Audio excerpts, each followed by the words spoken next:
Normally you can see my screen. Now. Yes?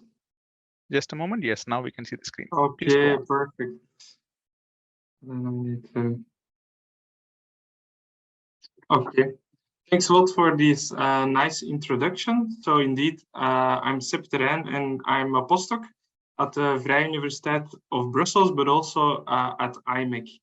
And I worked in two research groups. On the one hand, we have PHYSC, which is the Physical Chemistry and Polymer Science group. And I also work in Robotics, which is the Robotics group. And indeed, we are looking at introducing self-healing polymers in robotics. And because this has the potential to actually increase the sustainability of robots in the future.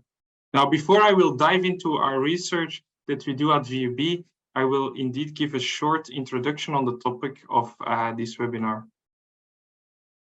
So I don't need to convince anyone who is working in robotics that there is big potential of robots to be enabling to enable sustainability goals, and this can be today, but also in the near future. However, we also should ask ourselves the question: are the robots themselves actually environmentally sustainable? So is their manufacturing, their operation, as well as their end of life also sustainable today and in the future? I think the answer today is no for most robots, because most robots, they're actually not disassembled at their end of life, and they're not recycled because they are actually built out of materials which cannot be recycled, like plastics. However, this is unfortunately also the case for most plastic components and products, because in the world there is actually a growing hunger for unsustainable plastics. So in fact, if we look at the ladder of Lansing, then we see that 91% of 460 million tons of produced plastics is not recycled today. And so we are actually polluting our planet quite rapidly. Now, luckily, there are some policymakers which are actually imposing new laws, such as, for example, the European Green Deal. There's also the right to repair. And this obliges actually manufacturers to start producing durable goods.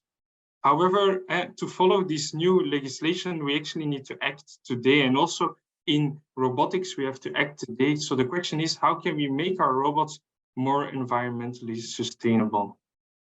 Now, robots, they are actually complex systems, and making them sustainable will therefore involve many aspects. So we need to make them from materials which come from renewable sources, such as bio-based stocks. And we need to also optimize their fabrication in order to reduce the energy consumption as well as the waste during this manufacturing.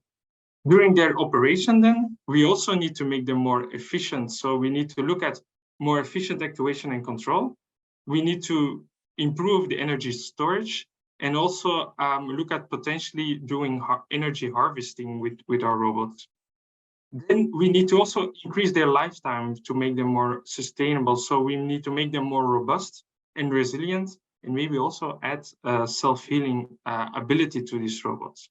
Then when damaged, we need to be able to repair them and reuse them. And therefore, we also need to design them as such. So we need to design for repair and reuse. We also need to design for demanufacturing, so potentially through modular designs. And this will allow to actually separate parts and components, which is currently a big challenge, which will allow to do recycling and even upcycling as well through potentially reconfigurable robots. Now, of course, we also need to develop them out of materials which can be reprocessed and can be recycled as well. And then lastly, at the end of life, when we are out of recycling, we need to also have a sustainable end of life. So we need to look at using biodegradable materials. Now, of course, it's quite complex and we cannot touch upon all these aspects in this webinar. However, we will touch upon some, because Damien Salé will actually look more on how we can design robots for sustainability and how robots can have help in sustainable actions. Then I will continue my talk about sustainable materials for robotics. Then there is also a life cycle assessment needed to actually estimate the impact of all these aspects. And this will be the topic of the talk of Paula Preus. And lastly, in order for robotics industry to actually become more sustainable, we actually need ecological drivers need to be translated to economic drivers. And this can be done through legislation and policy making. And this is the topic of the talk of Robin Barkhausen. Now, in our research group, we focus on soft robotics. And soft robots are a next generation of robots that are developed largely out of flexible materials. So mostly these are polymers. And therefore, they have an intrinsic adaptivity, safety, and also biocompatibility. And this can be exploited in different applications, which you can see there at the left. However, their softness also comes with a price, because soft robots, they actually are damaged quite easily in different types of conditions. So you have pneumatic systems which burst upon overloading, while you have tendon-driven systems which suffer from tendon cuts. Then soft robots, when they encounter a sharp object in an unstructural environment, also their bodies will be damaged through punctures and tears. They also suffer from fatigue because they have a lot of moving components. And lastly, in multi-material designs, which are interesting, actually delamination due to weak adhesion at the multi-material interface leads to also very early failures. So because of this, these soft robots have a limited lifetime, and therefore they're not sustainable. And even worse, they also lack now an economic value due to this limited lifetime. Because an example is Empire Robotics, who developed a gripper, an ice gripper, which can grasp a lot of different objects. However, it fails after 50,000 grips, which is unfortunately not enough to do industrial pick-and-place applications. Now, how do we solve this problem? Well, we solve it by manufacturing these soft robots out of self-healing polymers. So these are network polymers, so they are elastic, and in which the crosslinks are reversible disalder bonds. So upon cutting these polymers, we break these reversible disalder bonds, and then when we bring surfaces back together, these reactive components, in our case, malamides and furans, they will tend to react. And therefore, their network is reformed across the fracture surface, and the initial properties are recovered, and this all at room temperature. We use these self-healing materials to develop all sorts of soft robotic structures, for example, like the hand tube, which you can see there on the left. And on the material level, the healing is completed in about 1 day at room temperature. However, nevertheless, on a system level, in this case, soft robotics, the healing can be much faster depending on the location and the size of the damage. Because in real time, on the video in the middle, you can see that the damage is healed almost instantaneously. If it starts to inflate again, and here we go. And so it's almost instantaneously that these small damages are formed, because the stresses during actuation in this case are a bit lower. Now, for larger damages, like cutting the finger completely in half, they can also be recovered, but it takes about 1 day. Nevertheless, it's very remarkable that this healing can take place this fast, and this without any temperature raise. So we are working also in a polymer science group, and therefore we can also tune the mechanical properties of our self-healing polymers. And this we do by changing the network structure. So we can make very hard materials with very little strain and very high Young's modulus, as well as these very hyper-elastic flexible materials that can be strained a lot. And we can also make everything that is in between. Now, all these self-healing materials, they have this self-healing capacity because they all have the same reversible disalder bond in their network. And therefore, they can also be joined together and bonded together using a heat-cool cycle. So the results, which you can see on the right, is that you are two materials which have completely different mechanical properties, and they are actually bonded via strong covalent bonds without the need of any adhesives.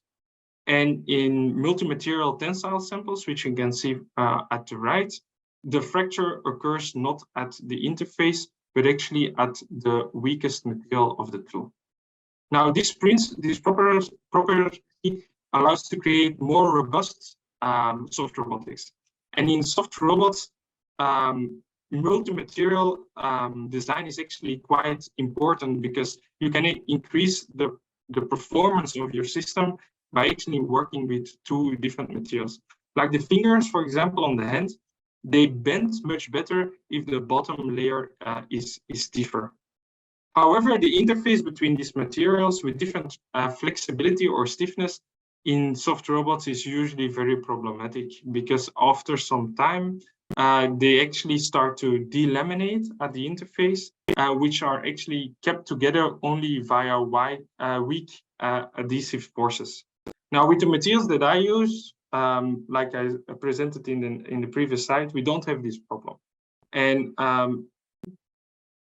so we actually improved the robustness of our components quite a lot. Now, of course, everything is still self-healing, like I said. So at the right top, you can see that also these fingers, which consist out of multiple materials, can be cut in half, put back together, and this for multiple times, and you actually recover the full performance of the system. Now, in order to heal, the robotics system actually has to rest. It can be a few minutes, like I showed, some hours, or even a day, but it has to rest. And in order to react autonomously to damage, the system therefore also needs to know when it's damaged. So we need to have a damage detection inside. So therefore, we have been doing also a lot of research on this, and we have developed conductive self-healing materials by adding conductive fillers to our self-healing polymers. Now, using these, we have made flexible self-healing resistive strain sensors that can register deformation, touch, and also force. Now, if you cut these sensors in half and put them back together, they also recover, and they actually recover their mechanical properties, but also their sensor behavior. Now, upon cutting such a sensor, you actually disrupt the conductive path as well, and therefore they cannot not only be used for deformation, touch, and force tracking, but also for damage detection. So therefore, we have also put them together. So we have placed multiple sensors in flexible artificial skins. And as such, we can localize touch, but also damage inside. And such electronic skins can actually be used in future soft robots to do health monitoring, as well as damage detection and localization. Now, our self-healing materials, they are also recyclable because upon heating, the reversible other bonds, they will also break. And by heating them above their degelation point, the network actually falls apart and you get a flow behavior. This is actually in large contrast with other network polymers in which the network is actually formed irreversibly. So think about rubber tires, which cannot be recycled. Now, our materials can be reprocessed via, for example, this compression molding, which I show here on the slide, and this for multiple times. So this increases also the sustainability of these soft robotic systems.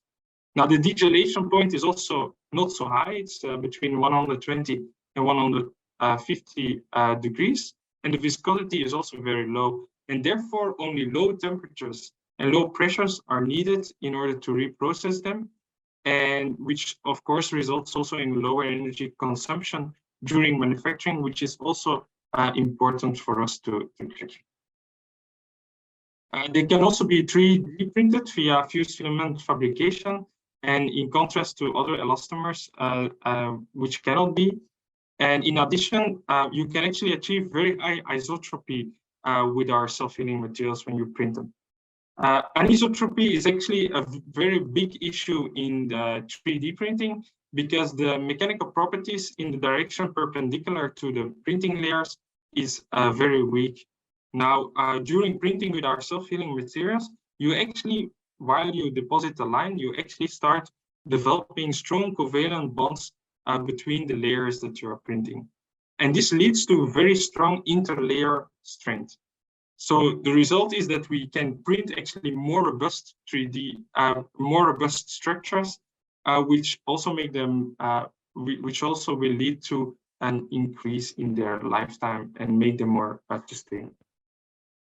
Now, our self-healing polymers, they can not only be recycled, but they can also serve to do upcycling. So, and we have illustrated this via voxel-based soft robotics components. And these are, there is some sound on the video, but, so I will turn it off. Oh. Okay. So, and these are actually voxels, voxel-based soft robots, sorry. And so they consist out of these 3D pixels, which can be active or passive. And they consist of different self-healing polymers with different mechanical properties. Now, they can be joined via a heat-cool cycle, like I already explained. And we can therefore generate, for example, a walking robot. However, what we can also do is cut them apart, again, into these voxels, where we break reversibly these other bonds. We can reconfigure everything, and then we can do, again, a heat-cool cycle to get, in this case, a soft grouper. And this shows great potential for future modular robotic systems, which can be updated during the course of their life, or can be reconfigured in order to have other robotic systems with completely new functionalities. Then I also want to quickly show you that we are working to improve the sustainability of our self-healing materials or polymers as well, because we look at the beginning and the end of their life. So if we've been making bio-based self-healing polymers, we do this by starting from castor oil, which actually excludes the need for fossil fuel-based feedstocks for our materials. So although we are then now also still investigating it, it is hypothesized that the materials that we've developed are also biodegradable as well. So this increases also the sustainability. However, there's a side note.